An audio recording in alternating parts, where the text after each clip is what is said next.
তথ্য ও যোগাযোগ প্রযুক্তি ব্যবহারে নৈতিকতা, এথিক্স অফ আইসিটি ইউজেস। নৈতিকতা হচ্ছে এক ধরনের মানদণ্ড যা আচরণ, কাজ এবং পছন্দের ক্ষেত্রে সহায়তা করে। এটি ঔচিত্য ও অনুচিত্যের মাপকাঠিও বটে, কেননা মানব ধর্ম এবং নৈতিকতা অঙ্গাঙ্গিভাবে জড়িত। অনৈতিক ও বেআইনি এক বিষয় নয়। অনেক অনৈতিক কাজ আইন বিরুদ্ধ নয়, কিন্তু সকল আইন বিরুদ্ধ কাজ অবশ্যই অনৈতিক। তবে সাম্প্রতিককালে তথ্য প্রযুক্তি ব্যবহার করে নানা ধরনের অনৈতিক এবং অন্যায় কাজের মাত্রা এত বেড়ে গেছে, পৃথিবীর অনেক দেশেই সেগুলোকে নিয়ন্ত্রণ করার জন্য কঠোর আইন প্রণয়ন করেছে। কাজেই একসময় যে কাজটি শুধু অনৈতিক ছিল, সেটি অনেক ক্ষেত্রে এখন বেআইনি হয়ে গেছে। অর্থাৎ সামনাসামনি কাউকে গালাগাল করে একজন পার পেয়ে যেতে পারে, কিন্তু ফেসবুকে কাউকে গালাগাল করে একজনের জেল হতে পারে।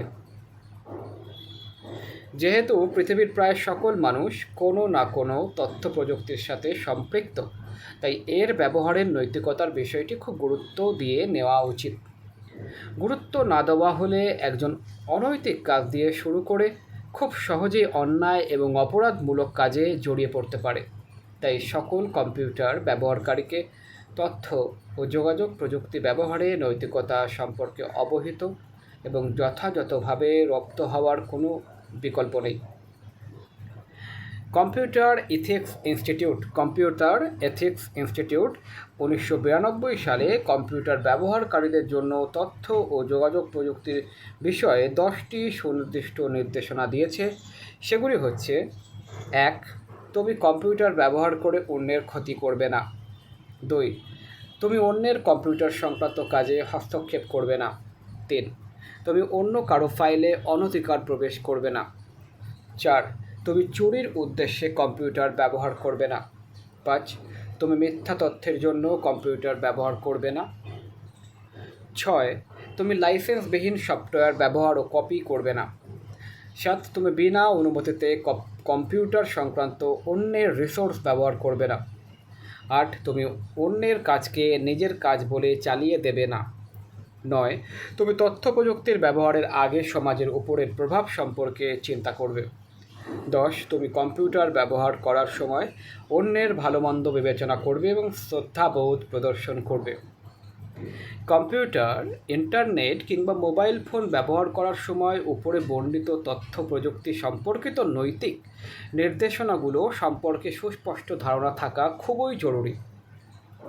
আজকাল ইন্টারনেটের মাধ্যমে অনেক ধরনের অনৈতিক এবং অপরাধমূলক কাজ সংঘটিত হয়, যা সাইবার অপরাধ নামে পরিচিত।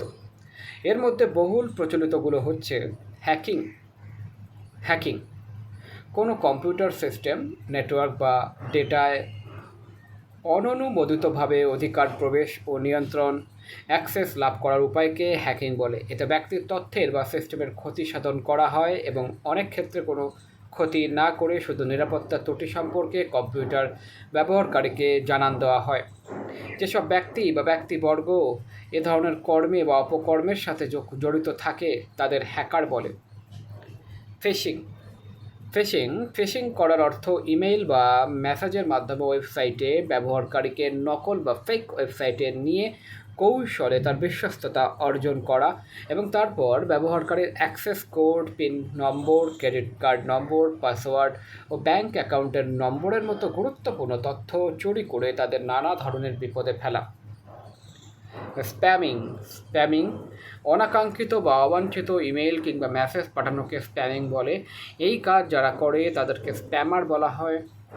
যখন কোনো ব্যবহারকারী কোনো ওয়েবসাইট ভিজিট করেন বা কোনো গ্রুপের মেসেজ বোর্ডে প্রবেশ করেন, তখন স্প্যামাররা সেখান থেকে ইমেইল অ্যাড্রেস সংগ্রহ করে ব্যবহারকারীর ইমেইলে বিভিন্ন প্রতারণামূলক মেসেজ পাঠায়। সফটওয়্যার একটি বুদ্ধিবৃত্তিক প্রযুক্তিপণ্য বা প্রোগ্রামারগণ পেশাগত দক্ষতা, মেধা আর মননের সর্বোচ্চ প্রয়োগ ঘটিয়ে তৈরি করে থাকেন এবং এগুলোর তারাই স্বত্বাধিকারী হন।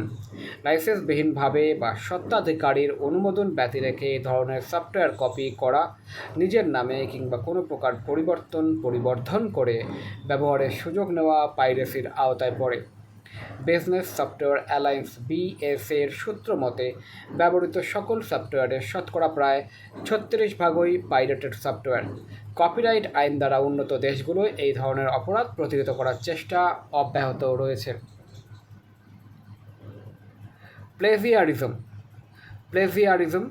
কোনো ব্যক্তি বা প্রতিষ্ঠানের কোনো লেখা, সাহিত্য, গবেষণা বা সম্পাদনা কর্ম হুবহু নকল বা আংশিক পরিবর্তন করে নিজের নামে প্রকাশ করাকে প্লেজিয়ারিজম বলে।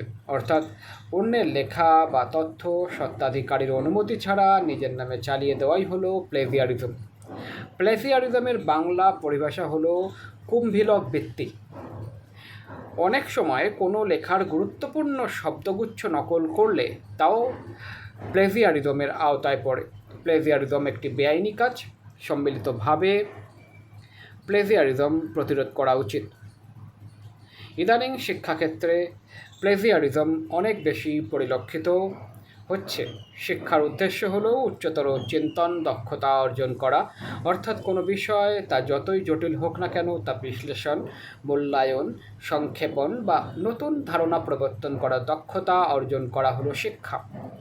প্লেজিয়ারিজম বা কুম্ভিলক বৃত্তির কারণে শিক্ষার্থীদের এই দক্ষতা অর্জনের কাজটি বাধাগ্রস্ত হয়। শিক্ষাক্ষেত্রে প্লেজিয়ারিজমকে নীতিগতভাবে একটি জটিল সমস্যা হিসেবে চিহ্নিত করা হয়েছে।